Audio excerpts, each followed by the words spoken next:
Okay, most of us are familiar with bad stress, but you know there is good stress also. We got to find somebody to help us find that, right? Learn the difference and how to manage both with Ellie, mental health. Welcome, Clinic Director Amy Dorad Gall and Rachel Loomis. Sorry I messed that up a little bit. Okay. There's a lot of names and hyphens and stuff like that. But you know what? It was because I was so stressed out. I was just trying to figure out how to get all this stuff together. Do you meet a lot of people who think they're stressed out, but maybe they're not?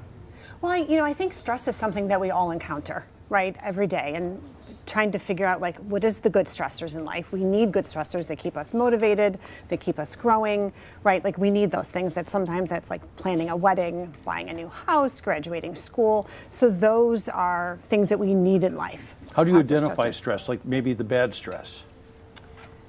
Sometimes bad stress can really show up in our bodies. It can weaken our immune systems. We can get headaches.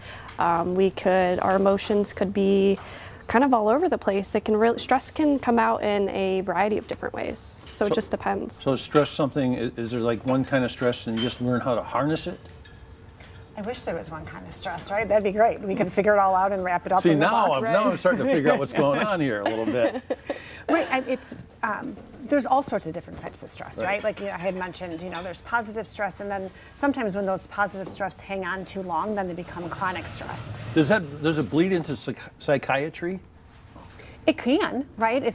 Where you're not managing it at the beginning and it becomes chronic. Mm-hmm. Sure, absolutely.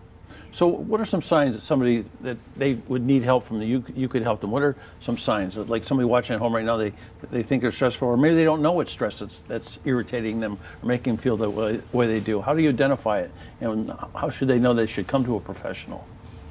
Like I said, stress can really show up in a variety of different ways. If you feel like you're starting to feel overwhelmed with racing thoughts, and there's a lot of to-do lists, and you feel like you don't have enough time to get everything done, and when things start to pile on, everyone's lives are crazy, whether that's with work or friends or family. So I would really suggest anytime is a good time to just get out there and talk to somebody, talk to a therapist, talk to your loved ones, talk to anybody.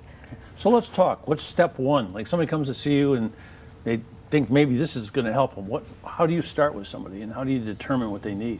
Yeah, so when you come to therapy, we sit down, we have a conversation, right? We talk, tell me about you. What's going on? What brings you here today? What has been weighing on your mind? Why do you think you have to be here? Right, and sometimes, it's grief or loss or, a stressor, something that is carried on for too far in life. So we sit down, we have a conversation, get to know you, tell me what's going on. What have you done in the past? What self-care skills have you used to help you get through times?